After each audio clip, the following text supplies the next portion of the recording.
What's going on, guys? Welcome to another episode of Renegade Jukebox on the Renegade Pop Culture Podcast Network. My name is Mike. I'll be your host this evening. Joining me, as always, is my co-host, Nick. It wouldn't be a Jukebox episode without me doing one of my impressions, so for this one, it's this.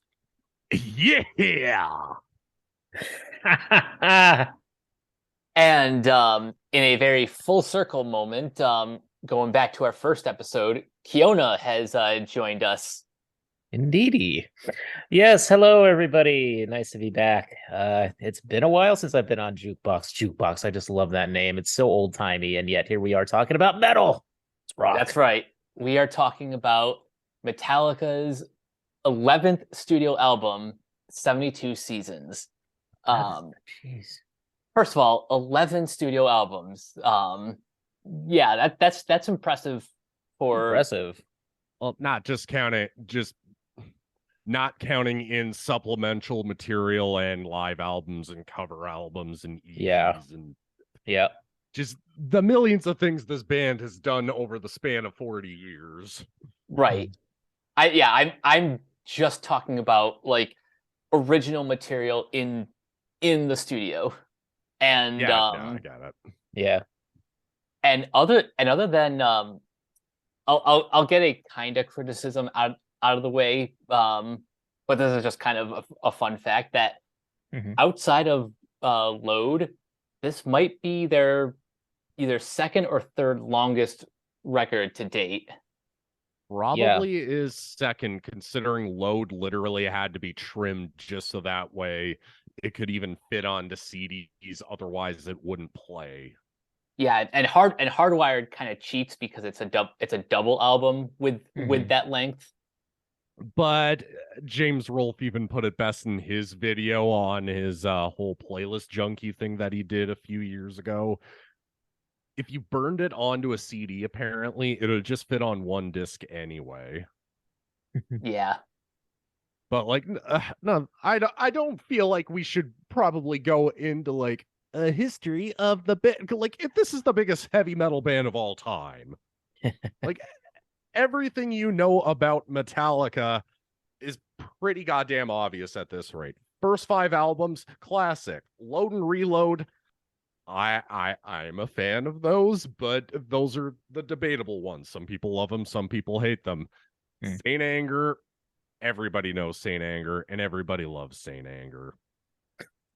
And then Death Magnetic and Hardwired to Self-Destruct are probably the ones that either won people back or would have just gotten hated on by the people who just want the 80s albums over again and probably don't have very realistic expectations, because like if you're going into this new Metallica album expecting Master of Puppets or And Justice for All Part 2, this is not your circus or your monkeys, buddy. Go home. I'd say as far as like expectations go for a modern day Metallica record, I would probably compare it to Rocky's fighting style in Rocky Balboa. Like he's not the Italian stallion that he was in the 70s. He's like the band is matured. They're like they're getting up there in age, so obviously they're going to be a little bit different sonically and lyrically.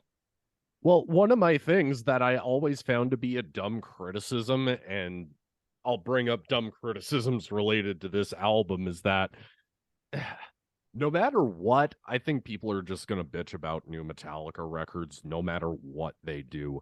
Death Magnetic, production aside, if you wanted And Justice for All Part 2, you got it back in September of 2008.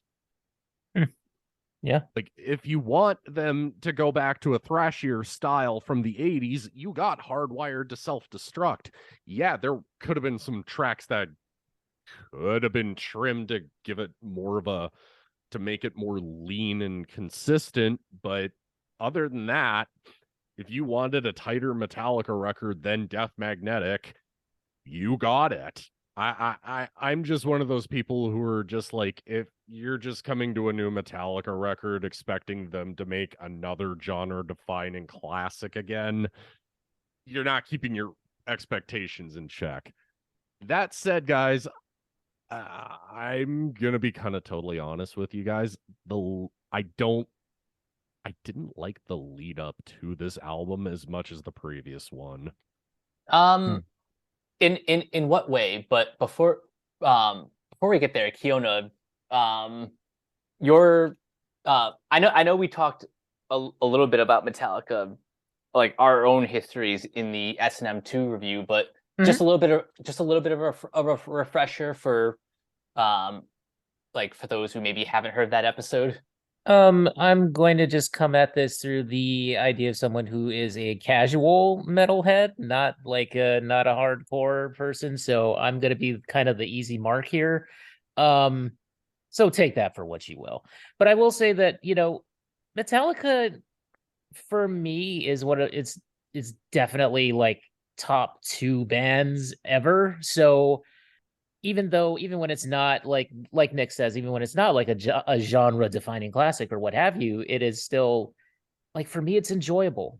For me, it's just something to headbang to. It's just something to like sit there and just get your energy up. It's something to have on while I'm playing like Destiny or some shit, or I'm playing Doom or something, if we want to go full metal.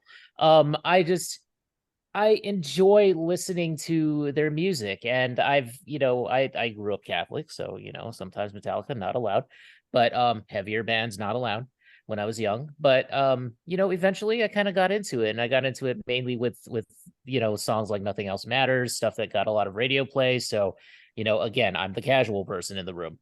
But I respect them, and I think that for a band to go for 40 years and still come out with a strong album and still have that sound and just like I mean, you see them perform live and you see people just react to them, and even it's spanning generations now. So it's like I don't even understand. Like, why would you expect everything to be perfect or everything to be like an 11 out of 10 or everything to be genre defining? Like, it doesn't have to be. These guys have been through a lot. They've matured as a band. They come at it with, a perspective now that's different, that's shifted from when they were. They've evolved as musicians and as artists and as a band. So for me, and they've evolved as people. So I think that for me, it's the lyrics are relatable. The riffs are awesome. The solos are incredible. I'm sitting here, I'm just enjoying it. It's Metallica, man. Enjoy it. Don't, Yeah, not everything has to be overanalyzed. Not everything has to have the fun taken out of it. I think that this is a fun record. I think that for me, you're just going to get the more positive, spin on it. No pun intended. Or maybe it's intended. Let's intend the puns. all good. Now, Nick, you had something to say about the lead up to this record, and to some extent, I'd be lying if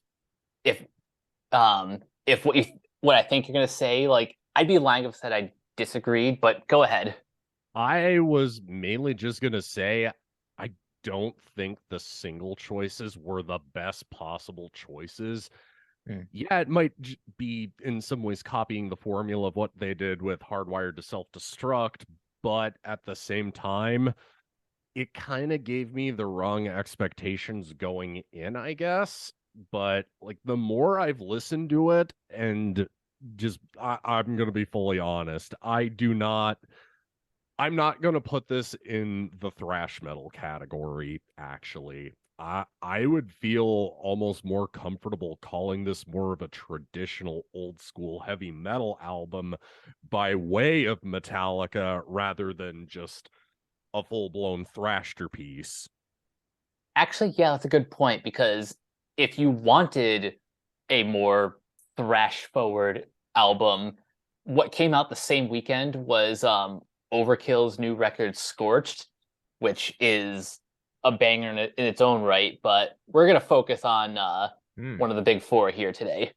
Cool. And just by the way, is my, I do kind of find it hilarious that the Metal Meltdown criticized Overkill for putting out the same album again.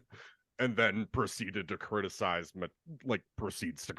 Metallica for like all the style changes, saying a lot of it was, he's entitled to his opinion, but was not a fan of the style changes, which fine, you're entitled to feel how you feel, but I kind of can't help but go, like, it's a little bit ironic that you say that, because I do think that, yeah, to some degree, those people are right who do think that if Metallica just kept putting out the same record over and over again, they'd still get shit for it.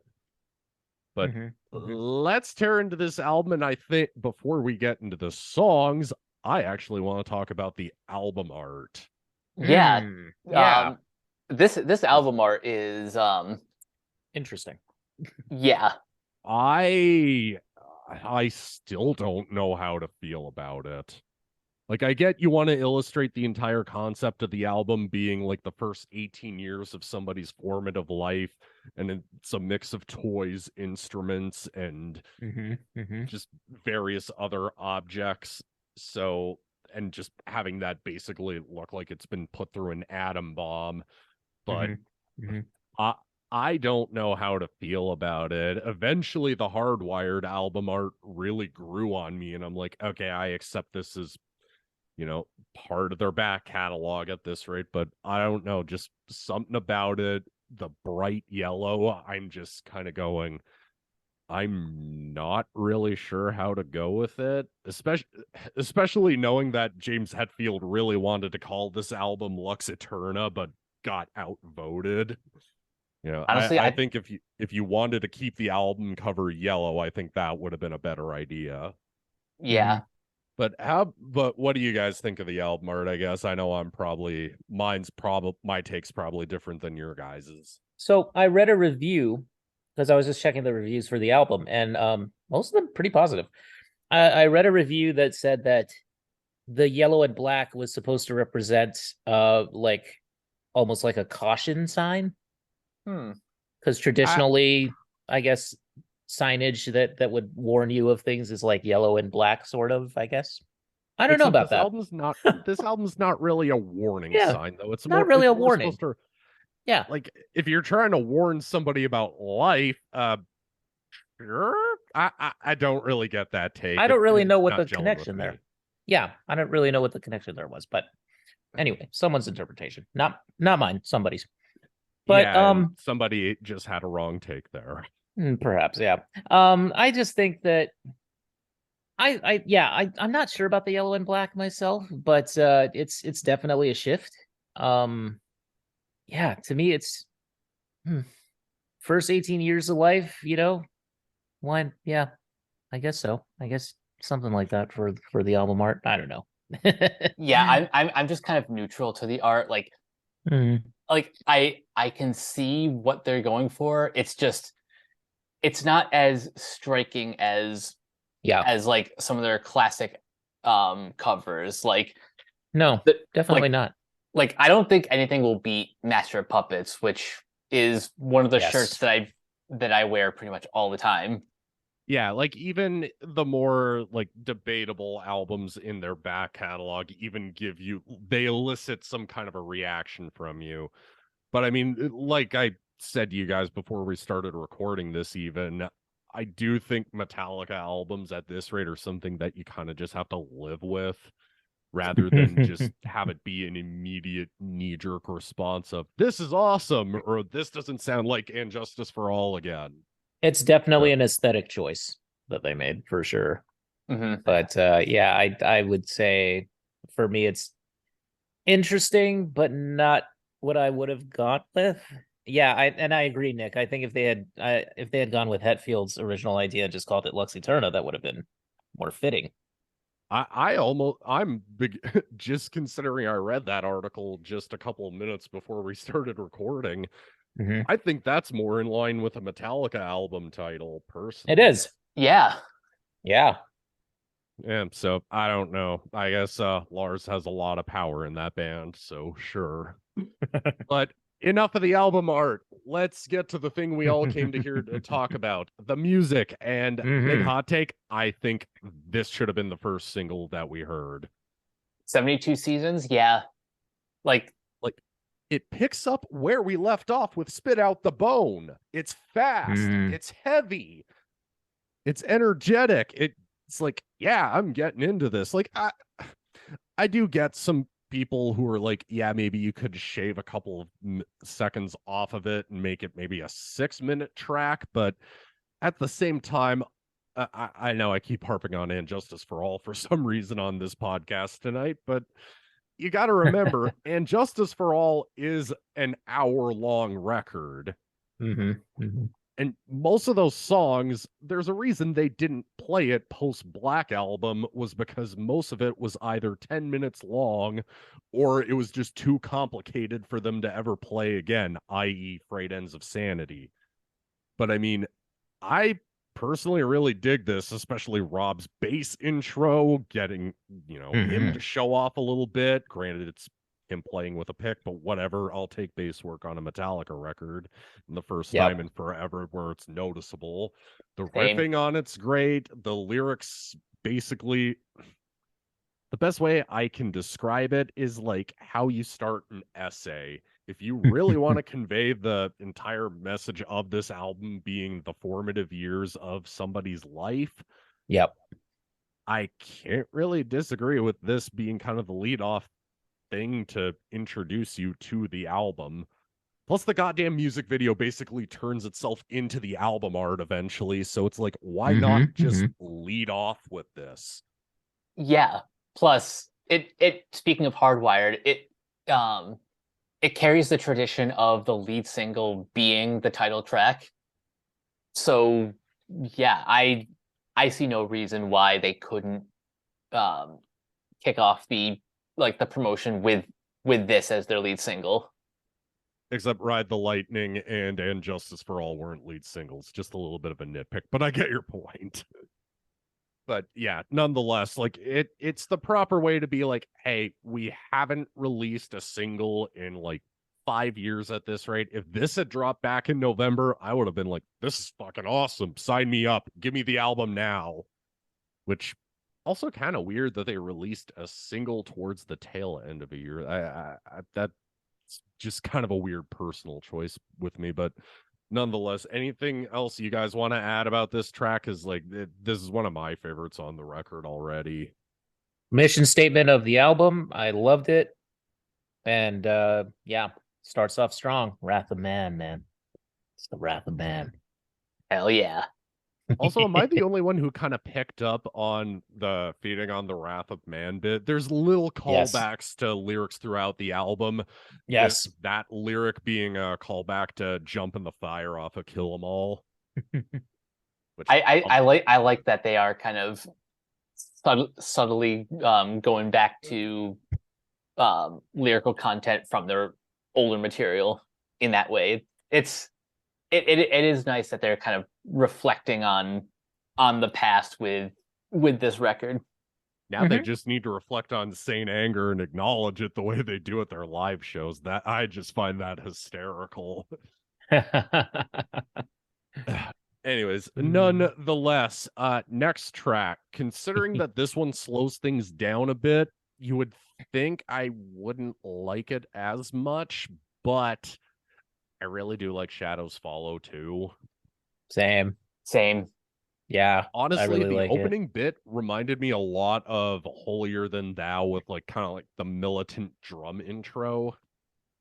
I don't know. I just try to pick up on like musical cues from past albums and go, okay, this reminds me of this. But like, if I'm going to compare Death Magnetic to And Justice for All and then Hardwired to Self-Destruct to more like a Ride the Lightning or Master of Puppets kind of thing, albeit with extra songs on it, I would say 72 Seasons is probably closest thing that you get towards more. Again, if I'm going into this with the attitude of this is a traditional heavy metal album by way of Metallica, this is probably a good way to slow things down in tempo. Yeah. And plus, like, getting the, because fun fact, we didn't really announce this at the beginning, I actually got to hear this at one of the global listening parties that they did at movie theaters throughout North America and Europe. So I got to have little bits of commentary before the actual songs themselves, and like there's some pretty nice Sabbathy riffs, especially like before the chorus kicks in, like the like that's totally 70s era Sabbath. I guess anything you guys want to add about this track then? I Um, love. Oh, go ahead, Mike. Go ahead. I was just gonna say, like a lot of the like Black Album comparisons are definitely appropriate, like especially for a track like this. And that's not really a criticism. That's like, if anything, that's to the record's benefit. Yeah. Yeah, I, my thing, go ahead. this would be, and I'm gonna bring this up during my tracks that I would probably omit. I'm gonna use kind of a similar criticism or way of praising the album at the same time that James Rolfe did when he did his Playlist Junkie episode on Hardwired to Self-Destruct. This would probably be one of the songs that I definitely keep on the album for sure. Sorry, Keona, I did not mean to jump in right before he started to say No, something. not at all. Go ahead. Go ahead. Yeah, I defer to I you made guys my on this. I defer to you. And I'm not much of a music, not much of a music reviewer. So See, like that's half of the reason I got into music was purely because like I loved Metallica to death and I wanted to find more music because of them. So yes, yeah, yeah. but I mean, anything else you guys want to add about Shadows Follow before I end up calling it Shadows Fall eventually? I was calling it that too for the I longest just time. I just want to say Okay. I love the harmonizing on the chorus. Yes. That is amazing. Yes. Oh, Seething, breathing, nightmares grow, on I run, still my shadows follow. It's amazing.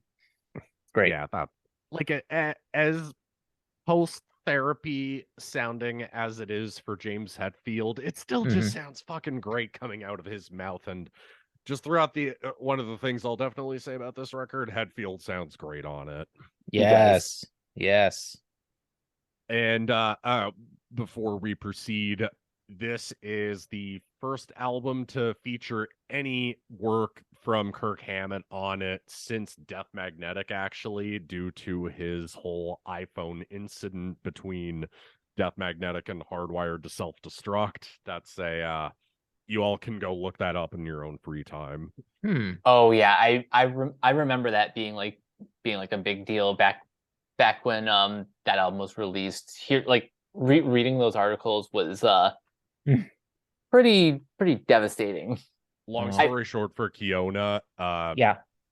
basically Kirk Hammett had an entire iPhone worth of ideas for the album and then lost his phone at an airport. No. Oh. Yeah, that's the only That's reason why. That's the only devastating, reason why though. he didn't write anything for that record. Wow. But yeah, that's why Well, he actually gets writing credit on the title track, and then holy shit, we get a Rob writing credit on an album for a change. Like, what? yeah. So yes, obviously, next track is Screaming Suicide, which I am perfectly fine with this being a single. I would probably have made it like maybe the third, maybe the second. I kind of teeter back and forth between my favorite song on this album being one of the singles, but no, I think this is one of those it belongs. It does remind me a little bit of from the last album, like Moss to the Flame, in terms of both like when it was released as a single and also just sonically they're at least like kind of related. Yeah. Yeah.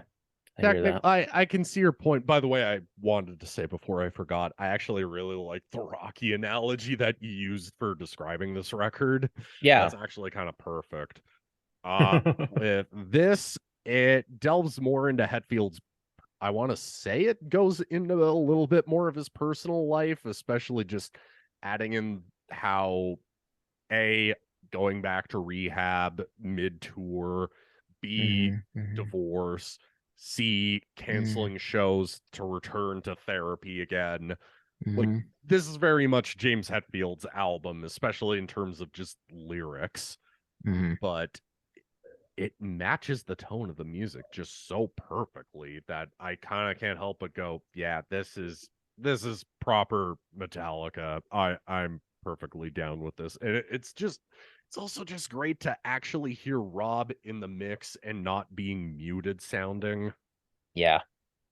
Uh, Um, Go ahead, Keona. for me, it's an extremely relatable song. I feel like, you know, like that's the thing for me is that, like, for me to love an album, it has to have something that maybe speaks to me on some level. I guess that's it for everybody, but like, you know, like personally speaking, it's not the typical, I guess, Metallica sort of lyrics, but I like the fact that it does sound like, you know, it's basically a recounting, or it's basically a dealing with um like deeper like psychological issues, and maybe, you know, a lot of that is, you know, maybe this is kind of a therapeutic album in a way. um but to me, you know, I find that very relatable, especially this year. Like I've faced a lot of very you know, it's been a downward spiral for me this year, but it's looking better now. And that song, you know, Screaming Suicide, is just one of those. It's one of those where I can't help but listen to the lyrics and just and feel affected by it. So, you know, and in a good way. I mean, in a good way in terms of like, this is, you know, we should acknowledge that there are sometimes intrusive thoughts, bad feelings that sometimes will hit you in certain ways. And I feel like this song is giving voice to that. And um for me, it was just it's a good song. It's not my favorite off the album, but it is a good song. And like you said, Nick, it's a good single for the record as well. So that's what I'll say for Yeah, this one. I'm just not sure if I would have had it be the second one, but at the Yeah. same time, like it does belong as a single. Mm-hmm. Yeah. One last thing I want to add regarding the lyrical content is Mm-hmm. I I have been saying for years, and if you're a regular listener of the podcast, you know this, that I am a big advocate um for like discussing mental health Mental health. more Yep. openly. Yes. So Agreed. so of course, like it's great when you have, you know, icons that are larger than life who um who are able to touch upon like this stuff. And Mm-hmm. one of the quotes that that Hetfield says, to face it is to speak the unspoken. If it's a human experience, we should be able to talk about it. You are not alone. Mm-hmm. Yes. Absolutely. So yeah, if nothing else, like we can debate like where it should fall, like in terms of its singles release, but Mm-hmm. lyrically I can totally see people like grabbing onto this one. All right, I guess with that in mind, um, Mike, before we started recording, we kind of wanted to keep this a surprise, but kind of alluding back to my point, kind of wanting to use James Rolfe's playlist junkie episode on Hardwired kind of as a blueprint for this. I will agree with one of the criticisms is that, yeah, does this album maybe need to be as long as it is? Mm. I will agree with that. So, like, if we had to do some kind of a trimmed version of this record, Mm-hmm. like, I'm gonna be honest, the next two are probably the ones that I would maybe throw on like an EP, kind of like what they did with Death Magnetic, and then just be like, here's our solid 8-track album, and then here are the other songs. You can either add them in if you want. I would personally put Sleepwalk My Life Away into that category. As cool as But that that bass, bass intro, yeah, as cool as that bass intro is, I I love this song for that bass intro alone. But yeah, okay. yeah, for I'm me easy to please. I'm easy to please. for me personally, this being the first of the four uh like removals from the album is probably the biggest case of Kill Your Darlings. But that's just me talking. I mean, that's fair though. Like to take it, put it on an EP, I would say that yeah. I mean, that's fair enough. That's a fair criticism. Like it like bear in mind when I'm saying to cut it off of the album, it's not that it's a bad song or anything. I do like it and I do like the lyrical content of it, but it's just Same. it does kind of feel like at this point in the album, it does kind of just grind screeching to a bit of a halt rather than just feel like something that was methodically picked out as a track listing, you know? Yeah, no, that's more than fair. Yeah. And again, I do like the bass intro. Again, The bass just intro is awesome. giving Rob more of an excuse to show off what he can do on an album. I'm all for it. It's just you kind of got to take it and do a little bit more with it for me. But I mean, in terms of the ones that I would say cut from the album, I'd probably say like, I don't know, have this be like song number of the 4 that I would cut. It's probably my second favorite if we were putting it on a hypothetical EP, but yeah, this one was not my favorite personally. Granted, though, I do like it more than You Must Burn. Same. This is a song that happens to exist on this record. Yeah. Sorry, Rob, but it's something has to be at the bottom of the list.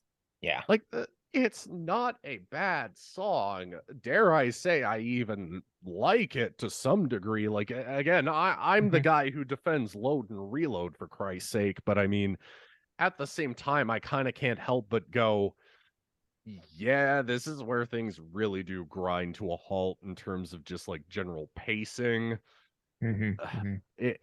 This one just wasn't clicking with me nearly as much, but Yeah. I guess with that in mind, even if we are going back on the whole idea of this being the formative years of somebody's life, it goes back to the formative influences of this band to begin with. Because again, if we're looking at this album through the lens of more of a traditional heavy metal record, you can hear a lot of old school Black Sabbath. You can hear a lot of not a metal band, but still a great band, the Misfits. You can still hear bits of Diamond Head. You can still hear bits of Motorhead.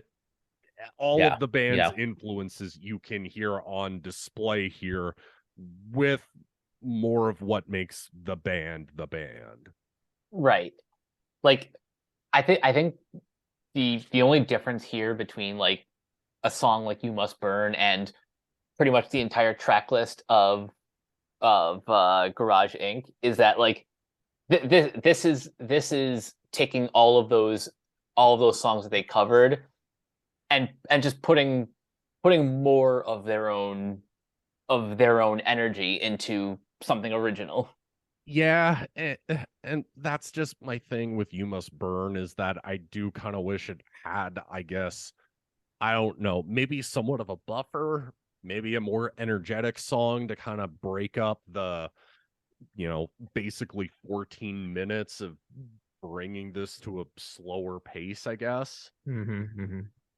I mean, we're already going to be closing this album out with an 11-minute track as is, so it's just like it kind of feels superfluous to have 2 probably good songs in their own right, but in the context of a 12-track album that's an hour and 20 minutes, basically, yeah, it does kind of make things feel like you're just in the middle of traffic and you're just getting onto the freeway. And then all of a sudden you have to get back off because it's like, oh, you can take a much easier route to get there to begin with without having to take the long ass way that's more stressful. Yeah, pretty much. That in mind, I really do not get why this was the lead single, especially because I don't know. I'm gonna be honest, guys. The chorus with Lux Eterna, I was just, I don't know, just the bounciness of the song kind of I don't even know what to say. I mean, I liked the song when I heard it, but I'm gonna be honest. I kind of was going in expecting one thing, and then I was like, "This sounds more like Motorhead." Yeah, it's like um this is a very Motorhead inspired song, but it also has a little bit of that um new wave of British heavy metal flair to it as well. Um I think I might have just heard the song way too many times. That happens with any first single off like a lot of records from like legacy bands. Um and as someone who still kind of listens to FM radio like in the car, so like some of these songs can get very repetitive.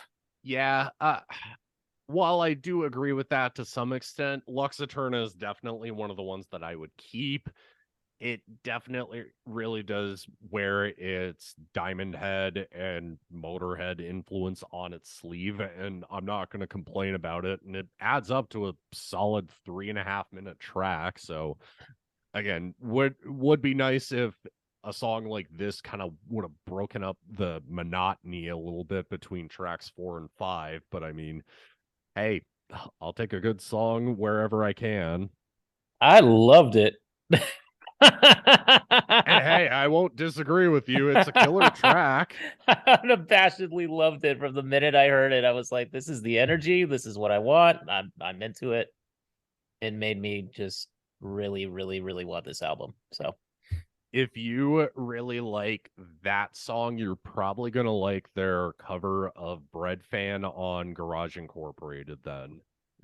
That yeah, that is an awesome track. yeah. That was Probably the one of my first thing favorites. I immediately thought of, actually, when I first heard it. I was like, this sounds really holy shit, this is like the Bread Fan cover.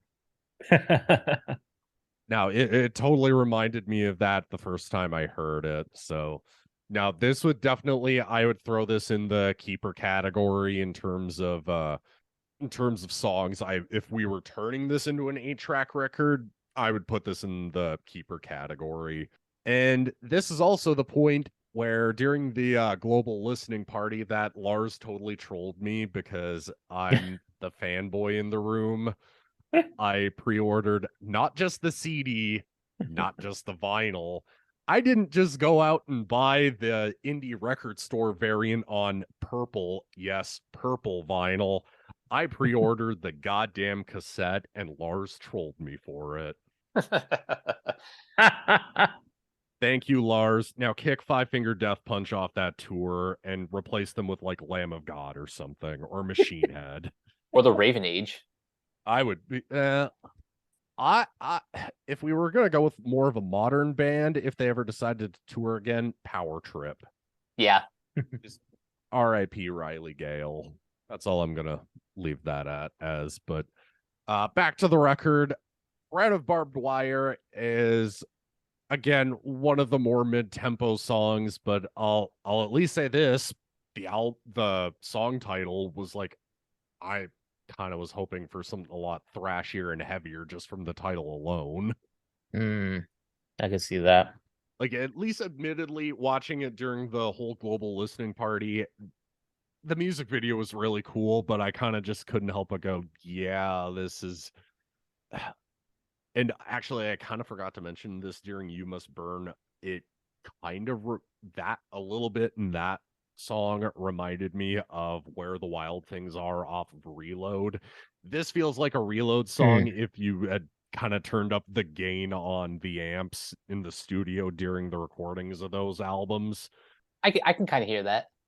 Again, it's not one of my personal favorites, but again, if I can get into it, the solo and it's cool, but Yeah. again, turning it into a more of an 8-track experience to kind of loosen things up a bit. Again, not one of my favorites. Yeah, not one of my favorites either. But I do like Hetfield's his vocal, like his sort of vocal gymnastics that he does in the chorus a little bit there. Just anything of Hetfield though is great though. This is true. Yes. Yes. Yeah, Absolutely. I would say just in general, Hetfield has never sounded better. But Yeah. yeah, this is again, it's not a bad song. It's just Yeah. something has to be lesser than the others, and this just is one of those. Yeah. Agree. Where we also still continue a lot of the mid-tempo things with the next track, Chasing Light, but Chasing Light. I'm Yeah. I'm also gonna be honest. This would probably be one of the mid-tempo ones I'd actually keep. Mm-hmm. Yeah, Mm-hmm. I actually really like Chasing Light. Yeah, I like it too. And maybe if you shaved a minute off of it, I do think that people might appreciate it a bit more. But again, lyrics, riffs, it, if you kind of had this be like a song that would go where either Leper Messiah or maybe even like Harvester of Sorrow, Frayed Ends of Sanity, if you kind of turned this album into a track list like that, I would probably put it somewhere in like song number 5 or song number 6. Yeah, I think that would be like a comfortable place for that track. So I'm gonna get to the last one that you guys know where this is going. I do not understand the band's idea to have If Darkness Had a Sun be the third single. Yeah, I don't get it either. It's just too militant. Yeah, Like like hearing the song in the context of the album, I can dig it, but at the same time I kind of can't help but go, this is the third single, really? I kind of I don't get the decision behind it, especially with a lot of the music videos mostly just being them playing in front of what basically I can describe as kind of a lava lamp, but it's basically just one huge giant plate of glass. I'm wondering if those first three singles were shot in the same location because I would totally believe you if you told me that they were. I'm gonna be wholly honest. I would totally believe you that they shot those 3 music videos in a day and just held them back and were like, okay, let's spread these out across a few months, drop them as singles, boom, we're done. because while we're not going to dive too deep into the rest of the music videos, I'll just say on a general note that at least they get a little bit more experimental with like the presentation. Like most of them are like animated with rotoscope, and they're like actually visually interesting and kind of worthy of being music videos as opposed to just the band performing in a place. That basically tries to remind people of Master of Puppets being shown in Stranger Things. I say Yeah. that as somebody who's supporting Master of Puppets being in Stranger Things, by the way. Don't have any misperceptions of me. But now, uh, again, if Darkness Had a Sun, if it wasn't a single and I heard it in the context of the album, I could probably get into it more. But just for right now, this would not be what I would have chosen as one of the lead-off singles. But I can agree with I can that. see that. Yeah. I can officially say it. Holy shit, Mike. The songs that I was going to be like, I think if we were turning this into a more solid experience of just 8 songs, 50 minutes, let's get out, we basically picked the same songs. I'm glad about that because I think you and I kind of have a shorthand when it comes to when it comes to like A, how we feel about Metallica, and B, Mhm. we kind of we know this band well enough that like we know what makes like a tight record. Which I think if these next 2 songs were singles, you probably would have had me, through the fucking roof for. Because now we're getting to arguably my second favorite song on the album, Too Far Gone. Let Yes. you guys have the bit of the floor here, and then I'll go last on this one. Um I have similar things to say about both Too Far Gone and Room of Mirrors in that Mhm. we've been calling this more of a traditional heavy metal record, but these two tracks in particular have a bit more of that thrashy flavor to it, which is nice to hear. Um, like again, we keep stressing that this album, well, the band is never going to reach the heights of Master of Puppets or Injustice for All, but if you want a little bit, if you want a few more songs like, um, like stuff on Hardwired that are a little bit more on like the thrashier side, um, then these are probably good ones, good ones to dig into. And I would say if I were picking the singles, I would probably do Room of Mirrors as the second. Oh, you totally were just reading my mind there, man. Yeah. I'll say a little bit more about Too Far Gone. I will agree with one of my favorite Metal Hammer critics, Dom Lawson, in his Blabbermouth review that he did was that it kind of reminded him a bit of Volbeat in places. I Ooh, can hear little bits of that in ways, especially in the riffing, but then once it this is one of the strengths of these next two songs is just that the twin guitar attack is something I wish Metallica would use so much more often. It reminds me so much of Iron Maiden. And like Mhm. I know a lot of that is Lars's love of Deep Purple and James Hetfield's love of Thin Lizzy. I can 100% picture that. So just kind of throwing that in a blender, especially just because it's Hetfield and Ulrich writing these next two tracks. Yeah, I can't help but go like I really do wish this would have been maybe the third single. And then, yeah, well, let's just tear the band-aid off on how great Room of Mirrors is. Yeah. Oh my God, this thing's fucking great, especially the music video of them basically playing an asylum and Hetfield in a padded room going nuts and it's all rotoscoped. That's fucking killer. Mhm. But then just once it gets to that bridge section after Kirk's solo, just the Oh, yes. I'm like, yes, this is the Yes. band I've been waiting the entire record for. Give me That more of this, yes. please. This oh, song is what we were promised with, what we heard from Lux Eterna back in November. Like yes. people were Yes. describing, Yes. new wave of British heavy metal influences, and this is what we got.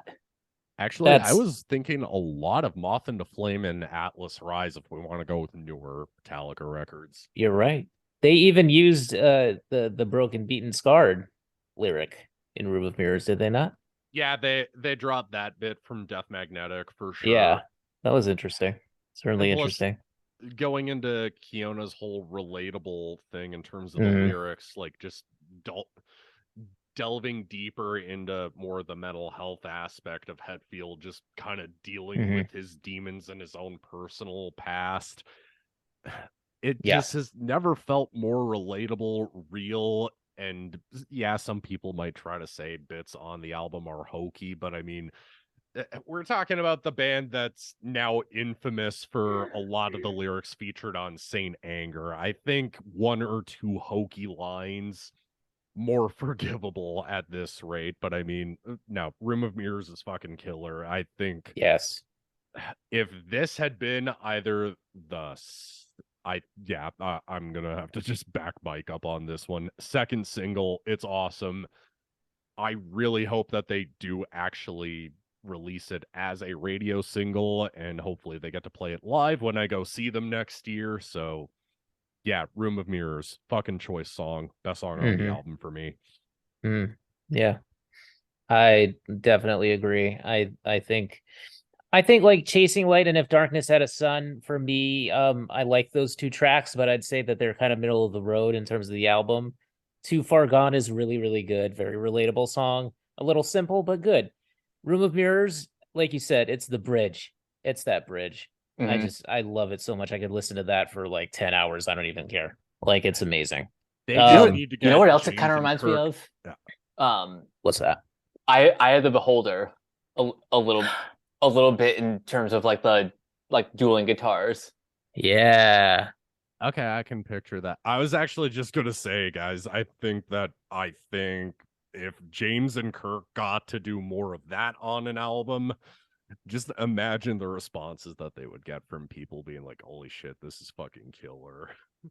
Like, man, please, Metallica, if you ever hear this, I've loved you guys since I was 12 years old. Fucking get me a meet and greet for fuck's sakes. Yes. and then yeah, just do an entire album of Room of Mirrors. I would love to hear it. I would buy like 12 copies of it. Oh yeah. Then we get to holy shit, we're actually at our final track in Yeah. Amarada, but this one is notable. And I have to issue a correction to Lars because it is your second longest song. Because The first is Outlaw Torn. No, I was actually counting their Merciful Fate medley off of Garage Inc. Ah, by the way, that song kicks so much ass. Oh, it's the best song off of disc 1 of Garage Inc. It's awesome. But this is where I kind of have to be like, why does this work for me? And the 4 songs that I would cut off the album, why does this work for me a lot more for some reason? I honestly kind of can't help but just go, maybe it is just the ambition behind it of just wanting to tell this tale of somebody so obsessed with being miserable. Which, by the way, guys, am I the only one of the 3 of us who totally couldn't help but scream out loud during the chorus, the "My Friend of Misery" chorus? Now you think about it, I can totally see the comparison. Like, as soon as the chorus came on, I was just like, "Misery, you insist that the weight of the world should be on your shoulders." Great, this is now going to turn into a fucking karaoke session. Yeah, Love it, though. like I couldn't help during that chorus be like, is this just My Friend of Misery part 2? But no, considering how slow and Sabbathy and just ambitious this song is, I kind of can't help but feel this is kind of the perfect way to close the record. I agree. Again, just the lyrical content of somebody just being so obsessed with misery, it is kind of a weird note to end a Metallica album on, but we're in kind of a weird era in this band's history as is. Yeah, so that's one of the reasons why I think if you're gonna end an album with like that kind of dark lyrical content, then yeah, just go for it. Yeah. Plus, I'm not gonna complain about Metallica, especially just wanting to just be as experimental as possible, because like arguably this song alone is probably, considering how, if you wanted to make the argument of them playing it safe post Saint Anger, yeah, you could argue that Death Magnetic, Hardwired, and this are in that category, but like in terms of just like sheer songwriting and wanting to take risks again, this is probably as close as you're going to get to like the load and reload days of this band. And that's the thing. I don't think they should well, I don't think like they should or shouldn't be experimental as long as it doesn't end up sounding like Lulu, but that's another story. We don't talk about Lulu here. Fair enough. No, but I was just gonna say Metallica has earned the right to do whatever they want as far as like how much to like experiment or how much to play it safe, because I'm not necessarily saying like we should expect like we should accept mediocrity, but like they're Metallica. They are the biggest metal band in the world. They can like they can play whatever they want as long as it's like enjoyable to listen to. And I guess that's just kind of the thing about this album is that, yeah, while I do have my criticisms of certain songs and do agree with certain aspects of criticism towards it, at this rate, they wrote the first 5 albums. They owe us nothing. So to get an album as good as this at this stage in their career, I'm not gonna bitch and complain too much. I think it's a matter of, you know, you don't stay the same throughout your life, and when you're looking back at your life and you're sort of seeing, you kind of can have a different perspective. You can see things for what they are or what they were, and I think it's fascinating to listen to the evolution of a band that has been around for so long, for as long as I've been alive, if not longer. And I just feel like it's such an interesting thing to see them experiment with, like that last track on the album, and to see where they go from here. One of the things that I liked about S&M too, that maybe not a lot of people liked, was I liked the fact that they brought out the orchestra and they said, you know what, you guys have at it for a while. I I think that shows an appreciation and a maturity that comes with experiencing, you know, darker times and also brighter times in your life. The whole gamut of human, experience. So I like their experimental side. I like the little different things that they do in the album, and I also like the throwbacks. Stagnation's not good, evolution is where it's at. So I think that that's what this album sort of means to me and represents to me personally, is this band kind of growing with the times, and with age comes wisdom and a different perspective. I enjoyed it thoroughly. Hey, I can appreciate that, and I guess that's just kind of what Hetfield, I guess, is just trying to come to terms with, is just Mhm. considering so much of their lyrics just have to do with how weird James Hetfield's childhood was. Like, just look at The God That Failed as a perfect example. Mhm. This really is probably the most, dare I say, intimate Metallica album ever made. Yeah. Hmm. Yeah. Like, especially just knowing songs like Dyer's Eve or just the Unforgiven trilogy, or if we want to Mhm. go for, just even a heavier track, like let's just go with something off just the entirety of Saint Anger, of him coming to terms with his alcoholism. Yeah, like this is the first time that we've probably gotten to know Hetfield the man rather than knowing him as Hetfield the man. Yeah, it's a very humanizing record, which I definitely appreciate, because as I'm getting older, I'm I am personally seeing like these icons more as like people first who just happen to have had massive success. Yeah. Yeah, no, I can agree with all of that. I'm more just like, yeah, as great as it would be to, just get an album of Spit Out the Bones.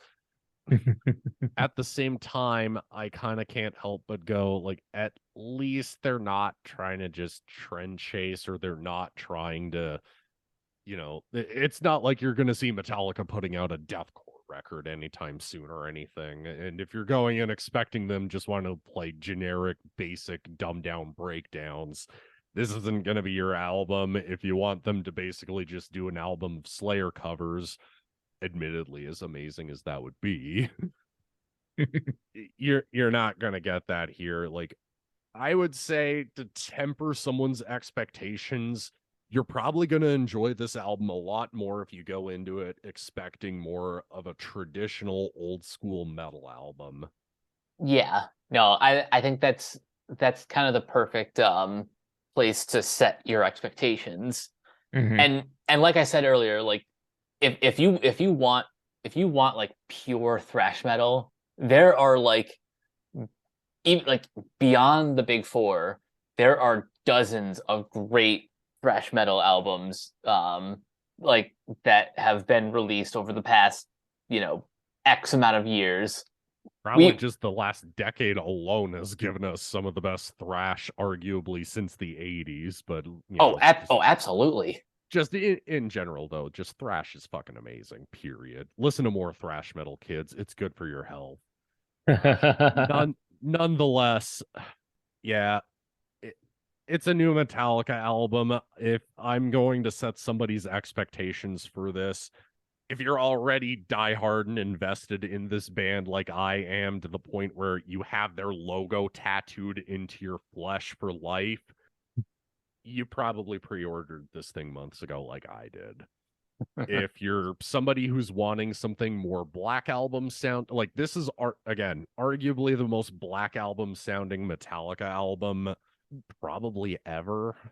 Like Load and Reload are so drastically different from Black Album that you kind of have to go like, okay, what's the closest thing to it? I would say if all you know is Black Album and want something more in that style, I'd give them a copy of this.